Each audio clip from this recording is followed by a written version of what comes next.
အသက်ကိုသက်ရှိတဲ့ကြောင်လေးကနောက်ဆုံးသူ့မှာအသက်တစ်သက်ပဲကျန်တော့တယ်ဆိုတာသိလိုက်ရတဲ့အခါကြောင်တစ်ကောင်မှာအသက်ကိုသက်ရှိတယ်လို့ဆိုကြပါတယ်။ဒါပေမဲ့ Puss in Boots ကတော့သူ့ရဲ့နောက်ဆုံးအသက်နောက်ဆုံးဘဝကိုကောင်းကောင်းမွန်မွန်ရှင်သန်မှုအဆင်သင့်မဖြစ်သေးပါဘူး။ Puss ကမြို့တစ်ဝိုက်မှာ fan base အခိုင်အမာရှိပြီးတော့စကားပြောတတ်တဲ့ကြောင်တစ်ကောင်မှာဒီညမှာတော့ Puss ကပါတီပွဲကြီးတစ်ခုကျင်းပနေပြီးတော့ပြည်သူတွေအားလုံးကလည်းသူ့ကိုကြည့်ဖို့လာရောက်စုရုံးနေကြပါပြီ။ Puss ကကြောက်ရောက်လာတဲ့သူမှန်သမျှကိုကျေးဇူးတင်ကြောင်းပြောပြီးတော့သူ့ရဲ့တခြင်းနဲ့ဖျော်ဖြေတင်ဆက်ပါတယ်။အဲဒီနောက်လူတိုင်းကသူ့နဲ့အတူတီးဆုံကခုန်နေကြပါတော့တယ်။လူတွေက Puss ကိုအကြောက်တရားကင်းမဲ့တဲ့သူရဲကောင်းလို့ခေါ်ကြပါတယ်။ဘာလို့လဲဆိုတော့ Puss ကဘလို့စိန်ခေါ်မှုမျိုးကိုမဆိုမတွန်းဆုတ်လို့ပဲဖြစ်ပါတယ်။ပရိသတ်တွေမြူးထူးပျော်ရွှင်နေကြတော့မှပဲအဖိုးကြီးတယောက်ဝင်ရောက်လာတာကြောင့်ရပ်တန့်သွားပါတယ်။တကယ်တော့ပါတီပွဲကျင်းပနေတဲ့အင်ကြီးရဲ့တကယ်ပိုင်ရှင်ကအဖိုးကြီးပဲဖြစ်ပါတယ်။ Puss ကသူ့ခွင့်ပြုချက်မရှိဘဲနဲ့ပါတီပွဲကျင်းပနေတာမြင်တော့ဒေါသထွက်ပြီးတော့ Puss ကိုသူ့တပည့်တွေနဲ့ဖမ်းခိုင်းလိုက်ပါတယ်။ Puss ကနည်းနည်းလေးမှမတုံ့လှုပ်ဖ ೇನೆ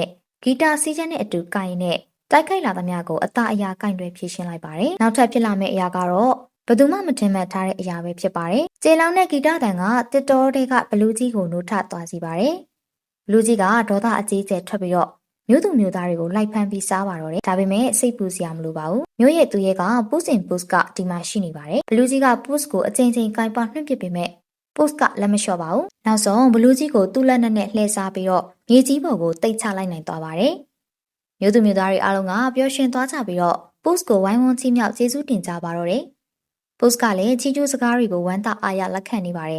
။အဲ့ဒီအချိန်မှာရုတ်တရက်ကျိုးကျလာတဲ့ခေါင်းလုံးကသူ့အပေါ်ပြုတ်ကျသွားပါတယ်။သတိလစ်သွားပြီးတော့မျက်လုံးပြန်ဖွင့်လိုက်တဲ့အခါမှာတော့စေကန်းတစ်ခုကိုရောက်နေပါတယ်။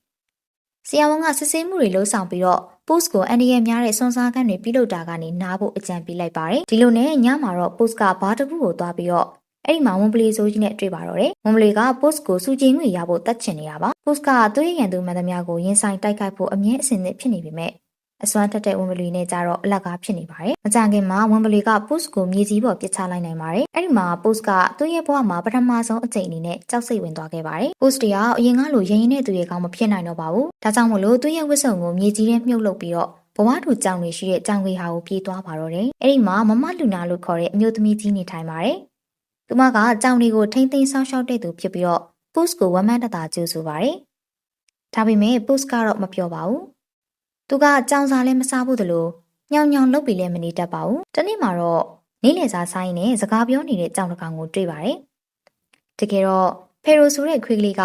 သူ့အတွက်နေစရာတနေရာရဖို့ကြောင်ပြည့်ဟန်ဆောင်ပြီးတော့နေနေတာပါ။ဖေရိုက Puss နဲ့တွေ့ရတာပျော်ရွှင်နေပြီးတော့ Puss ပဲသွားအနောက်ကနေလိုက်နေပါတယ်။ Puss ကတော့တငယ်ချင်းလုံးရောက်မာတွေဘာတွေစိတ်မဝင်စားပဲနဲ့သူ့ရဲ့နောက်ဆုံးနေ့ရက်တွေကိုအေးအေးဆေးဆေးနဲ့ပဲနေချင်နေပါတယ်။ဒါပေမဲ့ကံမကောင်းစွာနဲ့ပဲ Puss မှာရန်သူတွေကမနှဲပါဘူး။ Goldilocks နဲ့ဝုံဝုံသုံးကောင်က Puss နောက်ကိုလိုက်လာပါတယ်။သူတို့ကဂေဟာကိုဖျက်ဝင်လာပြီးတော့ Puss ကိုရှာကြပါတယ်။ကံကောင်းစွာနဲ့ Puss ကိုသူ့ရဲ့ဖက်နှက်နဲ့ဝတ်စုံမပါတာကြောင့်မမှတ်မိကြပါဘူး။ဝုံဝုံလေးက Puss ရဲ့ဝတ်စုံမြုပ်တဲ့နေရာကိုရှာတွေ့ပြီးတော့ Puss ကိုတေးဆုံးသွားပြီလို့ယူဆလိုက်ကြပါတယ်။ Goldie ကသူမလိုက်ရှာနေတဲ့စူတောင်းပြည့်ကျဲအကြောင်းပြောလာပါတယ်။အဲ့ဒီကျဲကိုရောက်ဖို့အတွက် Goldie က Puss ရဲ့အကူအညီကိုလိုချင်တာပါ။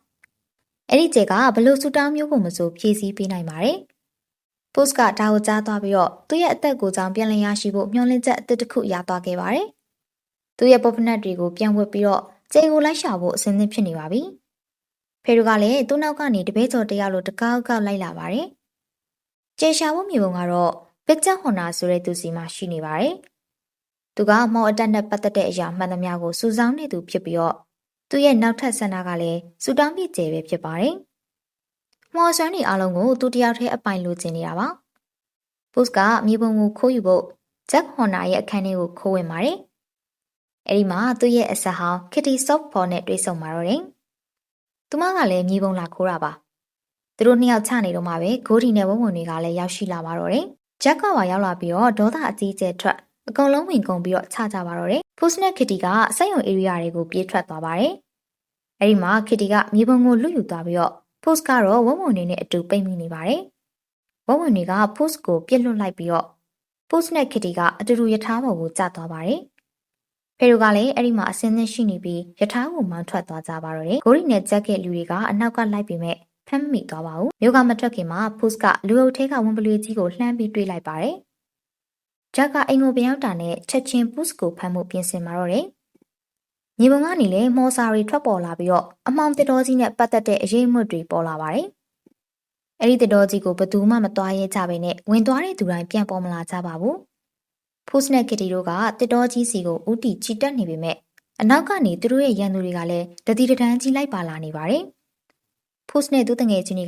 တစ်တော်ကိပဝကိုရောက်သွားပါတယ်။လျှို့ဝှက်စမ်းကြဲတဲ့ဝင်ပေါက်ကသူတို့ကိုဒိုင်မရှင်အသစ်တစ်ခုစီကိုခေါ်ဆောင်သွားပါတယ်။အံ့ဩစရာကောင်းတာကအမှောင်တစ်တော်ကမှောင်မိုက်မနေပဲနဲ့အရာအသွေးဆုံလင်းနေတဲ့ချစ်စပွဲဖြစ်နေတာပါ။ကီတီကမြေပုံကိုဖွင့်လိုက်ပြီးတော့မြေပုံပေါ်မှာသူတို့၃ယောက်အတွက်မတူညီတဲ့လမ်းကြောင်း၃ခုကိုရှာတွေ့ပါတယ်။ဖုစ်နဲ့ကီတီရဲ့လမ်းကြောင်းတွေကအခက်ခဲအန္တရာယ်တွေအပြည့်နဲ့ဖြစ်နေပြီးတော့ဖယ်ရီရဲ့လမ်းကြောင်းကတော့သူ့ရဲ့ဖြူစင်းတဲ့နှလုံးသားကြောင့်ဖြောင်ဖြူတရနေပါတယ်။ကီတီကဖေရိုကိုမြေပုံကင်ခိုင်းလိုက်ပြီးတော့သူ့ရဲ့လမ်းကြောင်းအတိုင်းလိုက်သွားကြပါတယ်။ခဏအကြာမှာသူတို့ရဲ့ပထမမှတ်တိုင်ဖြစ်တဲ့ The Pocket of Forces ကိုရောက်ရှိသွားကြပါတယ်။ဒါကကြီးမားလှပတဲ့နှင်းစီပန်းကင်ကြီးပဲဖြစ်ပါတယ်။ဖုစ်နဲ့ကီတီကပန်းတွေကြားပိတ်မိနေပေမဲ့ဖေရိုကတော့ပေးကင်ပါတယ်။ပန်းတွေကလူတစ်ယောက်ရဲ့အပြုတ်မှုပေါ်မူတည်နေပြီးတော့သူတို့အပေါ်သိမ်းမွေးရင်သူတို့ကလည်းညင်ညင်သာသာဆက်ဆံပါတယ်။ဖုစ်နဲ့ကီတီကဖေရိုရဲ့ခြေလမ်းတွေအတိုင်းလိုက်ပြီးတော့ကွင်းပြင်ကိုဖြတ်ကျော်သွားခဲ့ကြပါတယ်။အဲ့ဒီအချိန်တွင်းမှာဂိုးရီနယ်ဝုံတွေကပိုစတိုနောက်ကိုလိုက်နေပေမဲ့ဂျက်ရဲ့တိုက်ခိုက်ခြင်းကိုခံရပါတယ်။အဲ့ဒီနောက်မှာတော့ဂျက်က Pocket of Forces ကိုဝင်လာပြီးတော့ပန်းတွေကိုမိရှို့ပစ်လိုက်ပါတယ်။သူကကျင်နာမှုနဲ့နူးညံ့သိမ်မွေ့မှုဆိုတာကိုနားလည်ပုံမရပါဘူး။ပို့စ်နဲ့သူ့အဖော်တွေကမြစ်တာယာကိုရောက်ရှိသွားခဲ့ကြပါတယ်။ကီတီကပို့စ်ရဲ့ရှည်နေတဲ့မုတ်ဆိတ်မွေးတွေကိုညှစ်ပေးပြီးတော့ဓားကိုလက်နက်အနေနဲ့ပို့စ်ကိုပေးလိုက်ပါတယ်။အဲဒီနောက်ပို့စ်ကသူကင်ထားတဲ့ဒုတ်ချောင်းကိုနှင်ပစ်လိုက်ပါတယ်။ဒါကိုနားမလဲတဲ့ခွေးလေးကပြေးသွားပြီးတော့ဒုတ်ကိုသွားယူပါတယ်။အဲဒီမှာဂျက်ကဖန်စီခြင်းကိုခံလိုက်ရပါတယ်။ဂိုးရီကလည်းရောက်ချလာပြီးတော့အကုန်လုံးရှုပ်ရှက်ခတ်သွားပြန်ပါတယ်။ဂိုးရီကမြေပုံကိုဖမ်းယူပြီးတော့ထွက်ပြေးဖို့ကြိုးစားပါတယ်။အဲဒီမှာရုတ်တရက်ပို့စ်ကတစ်ပင်တွေကြားထဲကဝံပလီကြီးကိုသတိထားမိလိုက်ပြန်ပါတယ်။ပို့စ်လည်းကြောက်လန့်ပြီးတော့တုံရင်ကထွက်ပြေးသွားပါတယ်။ဖေရိုကပို့စ်နောက်ကိုလိုက်သွားပြီးတော့သူဘာဖြစ်နေလဲဆိုတာသိကျင်ဆောင်ပြောပါတယ်။ပို့စ်ကသူ့ရဲ့အသက်9နှစ်နဲ့ပတ်သက်တဲ့ဆန္ဒဆူတောင်းအကြောင်းပြောပြပေမဲ့ဒါကိုကီတီနဲ့မမျှဝေချင်ပါဘူး။ပို့စ်ကကီတီကိုသူတို့မင်္ဂလာဆောင်တဲ့နေ့မှာထားပြီးထွက်ပြေးသွားခဲ့လို့ကီတီကပို့စ်ကိုဘယ်တော့မှယုံကြည်မှာမဟုတ်တော့ပါဘူး။ပို့စ်အနေနဲ့ဒါကိုအခုနောင်တရနေပေမဲ့နောက်ကျသွားပါပြီ။ကီတီကတော့ဒီအရာအလုံးကိုကြားပေမဲ့ပို့စ်ရဲ့ကိုယ်တိုင်ဖွင့်ရဝန်ခံတာကိုလိုချင်နေပါတယ်။အဲ့ဒီချိန်မှာဂိုရီကမြေပုံကိုဖွင့်ပြီးတော့စာရီကိုဖတ်ကြည့်လိုက်ပါတယ်။စာကသူမရဲ့မျက်စိရှိမှရှိနေတဲ့အရာတွေကိုတန်ဖိုးထားတတ်ဖို့ပြောပြနေပါတယ်။မော်ကြည့်လိုက်တဲ့အခါမှာတော့သူတို့ရဲ့အိမ်ပုံသဏ္ဍာန်ပုံစံတစ်ခုကိုသွားတွေ့ပါတယ်။မြေပုံကသူမကိုပျော်ရွှင်စေနိုင်တဲ့အရာတွေကသူမမှာရှိနေပြီးသားဆိုတာကိုပြသနေပါတယ်။သူမကပျော်ရွှင်မှုတွေကိုရှာဖွေတွေ့ရှိနေချိန်မှာပို့စ်နဲ့ကီတီကမြေပုံကိုပြန်လူဖို့ခိုးဝင်လာကြပါတယ်။မြေပုံရဲ့လမ်းကြောင်းကဂိုးရီကနေကီတီစီပြောင်းသွားပြီးတော့မြေပြင်ကကွဲသွားပါတော့တယ်။ကန်ဆိုးစာနဲ့ဖေရိုကဗန်းမားပြီးကြံခဲ့ပါတယ်။ပို့စ်ကလမ်းကြောင်းပြန်ပြောင်းဖို့မြေပုံကိုယူလိုက်ပြီးတော့ဒီတစ်ချိန်မှာတော့တလင်းကြောက်တွေကြားထဲပိတ်မိသွားပါတယ်။ကီတီကသူ့ဖေရိုကိုသွားရှာပြီးအဲ့ဒီကနေထွက်ဖို့လမ်းကြောင်းရှာမယ်လို့ပြောသွားပါတယ်။ဖေရိုကဝုံဝုံတွေနဲ့အတူပိတ်မိနေပြီးတော့သူတို့အချင်းချင်းစကားများရန်ဖြစ်နေတာကိုမြင်နေရပါတယ်။အဲ့ဒီတော့တွင်မှာပို့စ်ကသူ့ရဲ့အတိတ်ရှစ်ဘဝလုံးကပို့စ်တွေနဲ့ပြန်လည်တွေ့ဆုံနေရပါတယ်။ဒါကသူ့ကိုစူတောင်းပြည့်ကျဲစီရောက်ဖို့ပိုတွန်းအားဖြစ်စေပါတယ်။ဒါပေမဲ့သူ့အနေနဲ့သူရဲ့ကောင်းလေးချမ်းအဖြစ်ရှင်းတန်ခြင်းနဲ့ဆိုရင်တော့ကီတီနဲ့ဖေရိုကိုချန်ထားခဲ့ရမှာဖြစ်ပါတယ်။ပို့စ်ကသူ့ကိုယ်သူစတင်မိခွန်းထုတ်နေတော့မှပဲကြောက်စရာကောင်းတဲ့ဝီစီတန်ကိုထပ်မံကြားလိုက်ရပါတယ်။မွန်မလေးကြီးကသူ့နောက်မှာရပ်နေပြီးတော့တေချင်းတရားကမွန်ပလွေအတင်နဲ့သူ့စီလာနေတယ်လို့ခံစားလိုက်ရပါတယ်။ပို့စ်ကကြောင်းလန့်တကြားထွက်ပြေးပါတယ်။ကီတီနဲ့ဖေရိုကိုတွေ့ရတာမရပ်နိုင်မနဲ့စူတောင်းမြစ်ကျဲကိုသူ့အရန်လိုချင်နေပါပြီ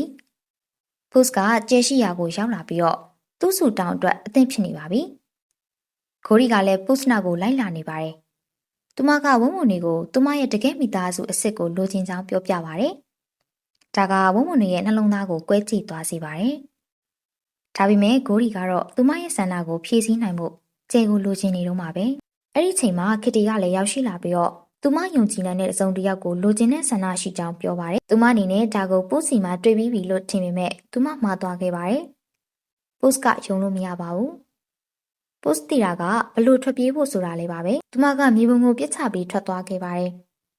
အဲ့ဒီမှာဂျက်ခိုးလီနဲ့ဝုံဝုံတွေပါရောက်ရှိလာကြပါတယ်သူတို့အလုံးမြေပုံအတွက်တိုက်ပွဲဝင်ကြပါတော့တယ်မြေပုံကဟိုရောက်လိုက်ဒီရောက်လိုက်ပြန်ဝင်နေပြီးတော့နောက်ဆုံးမှာတော့ဂိုးလီလက်ထဲကိုရောက်သွားပါတယ်ခတီကဂျက်ကိုတိတ်ချလိုက်ပြီးတော့ပေရိုကပူးစီမြေပုံယူလာပေးရင်းနဲ့အသက်6သက်ရှိတာကောင်းပေမဲ့တသက်သေးရှိရင်လည်းဘေးမှာအတူတငယ်ချင်းတွေရှိရင်အဲ့ဒီဘွားကလုံလောက်ကြောင်းပြောလိုက်ပါတယ်။ပုစ်ကသူ့နောက်မှာတေးချင်းတရားကရောက်နေပြီဖြစ်လို့ဒါကိုတေးချမစင်စားနိုင်ပါဘူး။ဝန်မလေးကသူ့အသက်ကိုနှုတ်ယူဖို့ရောက်လာပါပြီ။ပုစ်ရဲ့အရှိကိုဓာပစ်ချလိုက်ပြီးတော့တိုက်မလားထွက်ပြေးမလားလို့မေးပါတယ်။ပုစ်ကမြေပုံကိုပစ်ချလိုက်ပြီးတော့ဓာကိုကောက်ကင်လိုက်ပါတယ်။တေးချင်းတရားကိုရင်ဆိုင်မှုအစင်းသင်းဖြစ်နေပါပြီ။တိုက်ပွဲစတင်ပြီးတော့ပုစ်နောက်လန်ကျသွားပြီးတော့လက်ထဲကဓာလွတ်ကျသွားပါတယ်။ဒါပေမဲ့ပုစ်ကခတီပေးထားတဲ့ဓာလေးကိုတတိယသွားပါတယ်။အဲ့ဒီဓာလေးကိုပဲလက်နက်အဖြစ်ဆွဲကန်လိုက်ပါတယ်။သူ့ခန္ဓာကိုယ်ထဲမှာအံ့ဩစရာကောင်းတဲ့စွမ်းရည်တွေရှိနေတာကိုလည်းခံစားလိုက်ရပါတယ်။သူ့မှာအသက်တစ်ချောင်းနဲ့သာရှိပြီးတော့အဲ့ဒီအတွက်တိုက်ပွဲဝင်ဖို့လည်းအသင့်ဖြစ်နေပါပြီ။ဝွန်ဘလီကပိုးစီရဲ့မျက်နှာနာကိုကတ်လာပေမဲ့ပိုးစီကကြောက်ရွံ့မှုတစ်စုံတရာကိုလုံးဝမတွေ့ရပါဘူး။ပိုးစကသူ့ရဲ့ကံကြမ္မာကိုလက်ခံလိုက်ပြီးတော့တေးချင်းတရားအပေါ်ကြောက်ရွံ့ခြင်းမရှိတော့ပါဘူး။ဒါကိုမြင်လိုက်ရတဲ့အခါမှာဝွန်ဘလီကနောက်ဆုတ်သွားပါတော့တယ်။သူတက်ချင်နေတဲ့မတည်နိုင်တဲ့ immortal push ဆိုတာမရှိတော့ပါဘူး